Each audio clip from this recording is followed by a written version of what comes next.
সকাল বন্ধুরা। আজ 24শে এপ্রিল 2022 রবিবার। আমি বালি স্টেশনে পৌঁছে গেছি সকাল 8টায়। বালি স্টেশন থেকে হাওড়া তারকেশ্বর লোকাল ধরে আজকের গন্তব্য তারকেশ্বর মন্দিরের উদ্দেশ্যেই আজকে সকালবেলা রওনা দিয়েছি।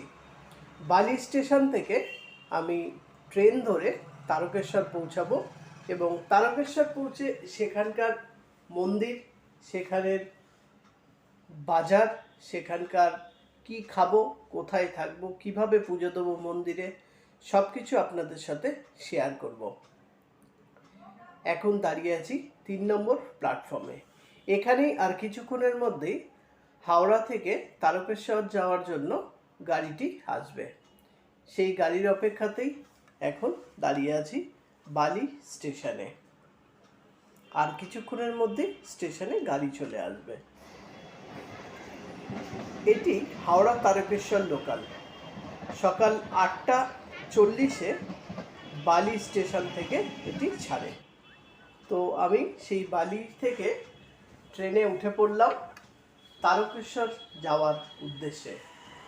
এই তারকেশ্বর যেতে যেতে পথে অনেক কিছু দেখব এবং কোন স্টেশনে কতক্ষণ গাড়ি থামছে, স্টেশনের নানান দৃশ্য এবং স্টেশনের বাইরেরও নানান দৃশ্য আপনাদের সাথে শেয়ার করতে করতে আমি পৌঁছে যাব তারকেশ্বরে। তো আসুন, দেখতে থাকুন এবং সঙ্গেও থাকুন। আজকে রবিবার।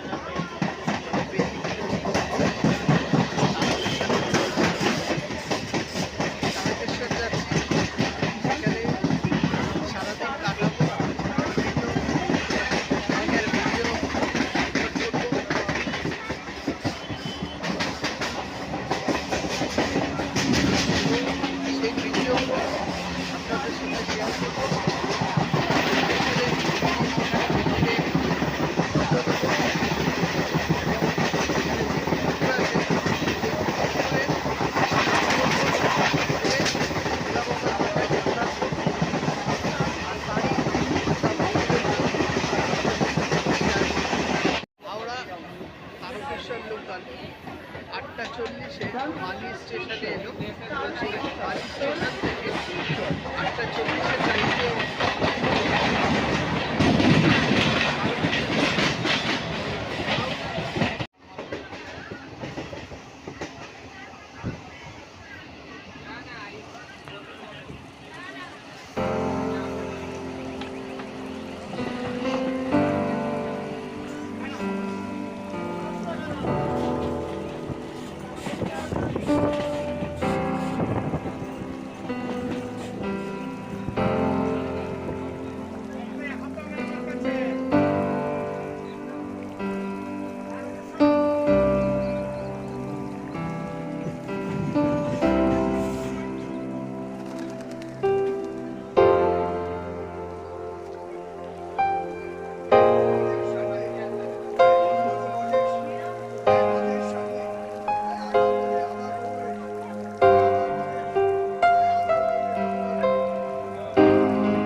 লোকাল ট্রেন হোক অথবা দূরপাল্লার ট্রেনই হোক, ট্রেনে জার্নি করতে কিন্তু ভীষণ মজা। তার একটাই কারণ, ট্রেনে জার্নি করতে করতে বিভিন্ন দৃশ্য চোখে পড়ে। যেমন ট্রেনের বাইরের দৃশ্য এবং ট্রেনের ভেতরের দৃশ্য। আর এটি তো পুরো গ্রাম বাংলা, আমার সোনার বাংলা। দেখুন, সবুজে পুরো ভরা আছে। পুকুর, গাছপালা সবই সবুজ আর সবুজ। চোখ ফেরানো যায় না এই মনোরম প্রাকৃতিক দৃশ্য থেকে।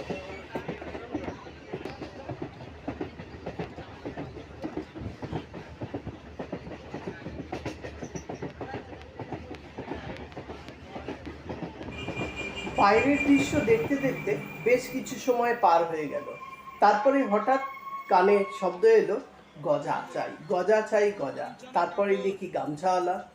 তো সত্যি ট্রেনের ভিতরের এই হকারদের বিভিন্ন ধরনের কথা এবং তাদের জিনিসপত্র কেনা বেচা, এই দৃশ্য দেখতে দেখতে কিন্তু ট্রেনে সত্যি সময় কখন যে পার হয়ে যায় এবং নিজেদের গন্তব্যস্থলে পৌঁছে যায় কিছুই বুঝতে পারি না।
গন্তব্য স্টেশন তারকেশ্বর পরবর্তী স্টেশন হরিদ্বার।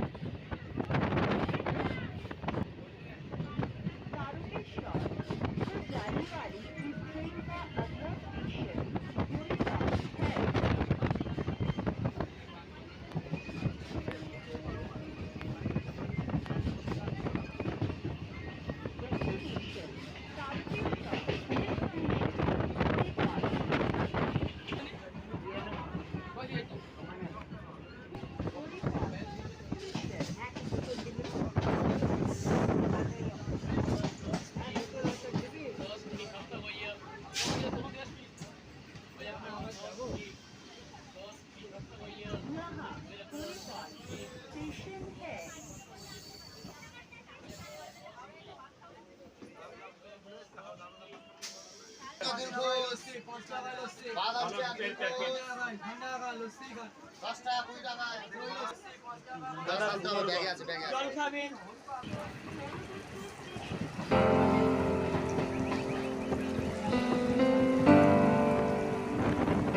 डेस्टिनेशन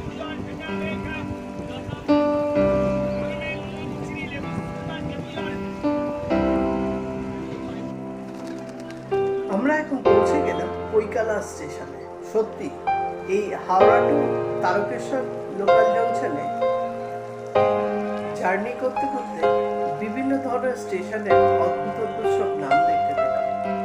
যাক, স্টেশনের নাম দেখতে দেখতেই আমরা অনেকটা পর আবার এগিয়ে চললাম।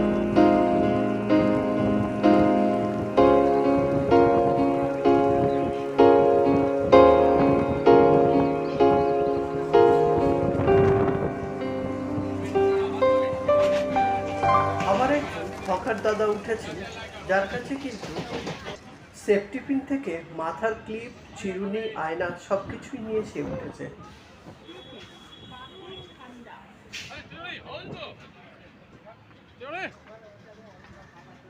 এখন আমাদের ট্রেনটি এসে দাঁড়ালো বহিরখণ্ড বলে স্টেশনে। এটি একটি অদ্ভুত ধরনের নাম।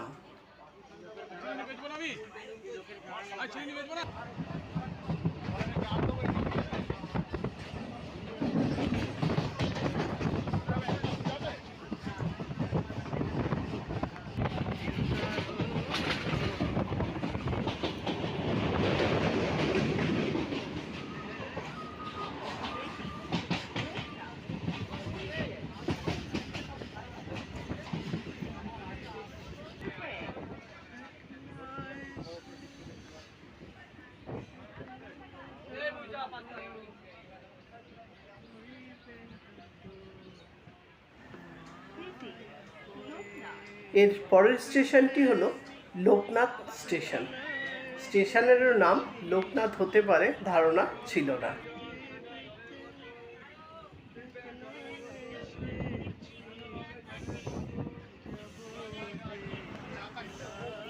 অনেক সময় অতিক্রম করে এবার অবশেষে এসে আমাদের ট্রেনটি পৌঁছালো তারকেশ্বর স্টেশনে। বাড়ি থেকে তারকেশ্বর স্টেশন আসতে সময় লাগলো 1 ঘন্টা 20 মিনিট। আমরা স্টেশন থেকে নেমে 1 নম্বর প্ল্যাটফর্ম থেকে বেরিয়ে বাইরে একটি টোটো রিজার্ভ করে নিলাম, যার মূল্য মাথা পিছু 20 টাকা করে। এই টোটো আমাদের এখন তারকেশ্বর মন্দির অবধি নিয়ে যাবে। সময় লাগবে 10 থেকে 12 মিনিট। আমরা প্ল্যাটফর্মের বাইরে এসে একটি টোটো রিজার্ভ করে নিলাম এবং আমরা মন্দিরে যাওয়ার উদ্দেশ্যে টোটোয় করে রওনা দিলাম। এই মন্দিরে যাওয়ার পথে একটা ইনফরমেশন দিয়ে রাখি, সেটা হলো আপনারা যখন পুজো দিতে আসবেন এখানে, ট্রেন থেকে নামার সঙ্গে সঙ্গে কিন্তু অনেক পুরোহিত এসে আপনাকে জোরাজুরি করবে। আপনারা কারোর কথা শুনবেন না, সরাসরি মদনমোহন ভাণ্ডার, এটা হচ্ছে মন্দিরের ঠিক 1 নম্বর গেটের সামনে মদনমোহন ভাণ্ডারে চলে যাবেন এবং এখানে পুরোহিত ভোলানাথ ভট্টাচার্য, ওনার সাথে যোগাযোগ করবেন। Phone number 9474129126। এই ফোন নাম্বারে যোগাযোগ করে ওনাকে বলবেন, উনি কিন্তু খুব সুন্দরভাবে আপনাদের পুজো দিয়ে দেবে। এই মদনমোহন ভাণ্ডারে এসে আপনি কিন্তু আপনার নিজের ইচ্ছা মতো ডালা সামগ্রী কিনে নিতে পারবেন এবং এই যে পুরোহিত ভোলানাথ ভট্টাচার্য, এনারও কিন্তু কোনো ডিমান্ড নেই। আপনি খুশি হয়ে ওনাকে যা প্রণামী দেবেন উনি কিন্তু সেটাই গ্রহণ করবেন হাসি মুখে।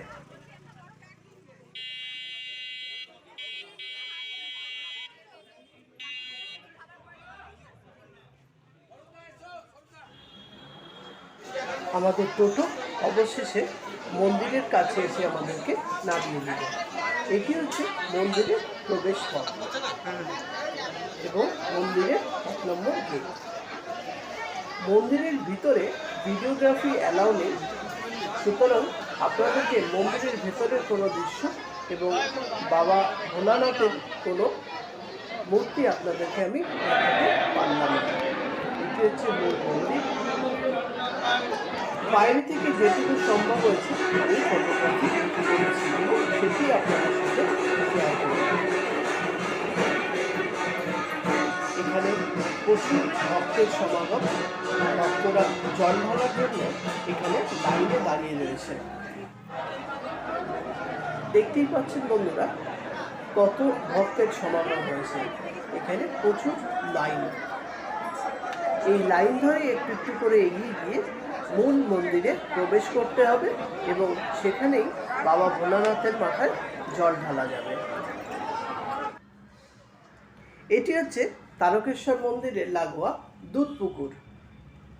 এই দুধ পুকুরে সবাই এসে স্নান করে এবং তারপরেই ভোলা বাবার মন্দিরে পুজো দিতে যায়। এই দুধ পুকুরটি কিন্তু খুব ডিপ এবং অনেক বিশাল। তো এখানে এই যে ব্যারিকেডটা দেওয়া আছে, এই ব্যারিকেডটার মাধ্যমে বোঝাতে চেয়েছে যে এই ব্যারিকেডের ওপারে কিন্তু কোনো ভক্তরা যেতে পারবে না। যারা স্নান করার ইচ্ছা তারা এইটুকু জায়গার মধ্যেই কিন্তু স্নান করতে হবে।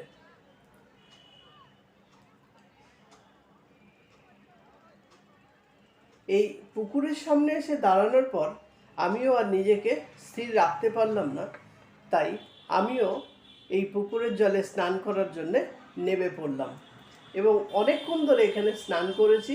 খুব মজা লেগেছে স্নান করতে এবং ভালোও লেগেছে। বেশ কিছুক্ষণ সময় এই পুকুরে স্নান করে তারপর আমি এখান থেকে ভোলা বাবার মন্দিরে পুজো দেওয়ার উদ্দেশ্যে রওনা দিয়েছিলাম। জলটা খুব সুন্দর ঠান্ডা জল, ভালোই লাগলো। অনেকক্ষণ ধরে জলে স্নান করলাম, বেশ মজা লেগেছে। আপনারাও কখনো এলে এই পুকুরে স্নান করবেন। মন্দিরের পাশেই রয়েছে পুজো দেওয়ার ডালা সামগ্রী নেওয়ার দোকান। এখানে ফুল, মালা এবং দুধ গঙ্গা জল সবই আলাদা করে বিক্রি হচ্ছে। এই দুধ গঙ্গা জলগুলো এক একটা ঘটি 20 টাকা করে মূল্য। মন্দিরের ভেতরে কোথাও ধূপ বা মোমবাতি জ্বালার অনুমতি নেই, তাই মন্দিরের বাইরেই ধূপ এবং মোমবাতি দেওয়ার জায়গা আলাদাভাবে মন্দির কর্তৃপক্ষ করে রেখেছে। আগেই বলেছি ভেতরে ভিডিওগ্রাফি অ্যালাউ নেই, তাই আমি ভেতরের কোনো ছবি আপনাদের দেখাতে পারলাম না। এবার আমরা পুজো দেওয়ার পরে চলে এসেছি অন্নপূর্ণা হোটেলে। এই অন্নপূর্ণা হোটেলটি মন্দিরের 1 নম্বর গেট থেকে একদম কাছে। আমরা পুজো দিয়ে মধ্যাহ্নভোজের জন্য আমরা এই অন্নপূর্ণা হোটেলে এসে উপস্থিত হচ্ছি। অন্নপূর্ণা হোটেলটি খুবই সুন্দর এবং পরিষ্কার পরিচ্ছন্ন এবং এখানকার খাবারও খুব সুস্বাদু এবং মূল্য খুবই কম। 70 টাকা প্লেট, 90 টাকা প্লেট এবং 120 টাকা প্লেট। তো এখানে দিয়েছে ভাত, ডাল, আলু ভাজা, শুক্তো এবং ধোকার ডালনা, সঙ্গে থাকবে আচার এবং পাঁপড়। আমরা এখানে মধ্যাহ্নভোজ করেছি এবং খুবই সুস্বাদু খাবার, আমাদের সবার খুব ভালো লেগেছে খেয়ে। আপনারা যখন এই তারকেশ্বর মন্দিরে আসবেন অবশ্যই এই মন্দির লাগোয়া অন্নপূর্ণা হোটেলে দুপুরের খাবার কিন্তু খাবেন, আপনাদের ভালো লাগবে এবং কম পয়সায় নিরামিষ খাবার। যেহেতু মন্দির সংলগ্ন দোকান, সুতরাং এখানে সম্পূর্ণ নিরামিষ। বিশ্বজিৎ দাস ইনি তো খেয়ে এতই ভালো লেগেছে যে থামতেই চাইছে না দোকানের গুণগান গাইতে। একের পর এক বিভিন্ন খাবারের কোয়ালিটি কীরকম, খেতে কতটা সুস্বাদু তা বলতেই রয়েছে।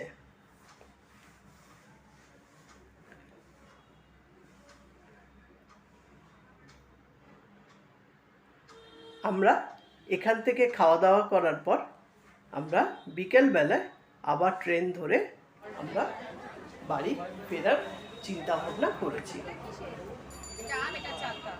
খাওয়া দাওয়ার পর্ব শেষ, এবার কেনাকাটার পর্ব। এখানে প্রথমেই চলে এসেছি আচারের দোকানে। সবাই জানেন তারকেশ্বরের কিন্তু আচার খুবই বিখ্যাত। দাও আরেকজন টেস্টারকে দাও। সুতরাং আমরা কিছু আচার সংগ্রহ করে নিয়ে এলাম সেখান থেকে এবং সঙ্গে এখানে রয়েছে আরও বিভিন্ন ধরনের কেনাকাটা করার সুযোগ। এখানে পুজোর ডালা তো আছেই। আমার এই ভিডিওটি যদি ভালো লেগে থাকে লাইক, শেয়ার এবং কমেন্ট করবেন এবং চ্যানেলটি সাবস্ক্রাইব করবেন। আবার দেখা হবে নতুন জায়গায় নতুন ভিডিওর সাথে। ভালো থাকুন, সুস্থ থাকুন।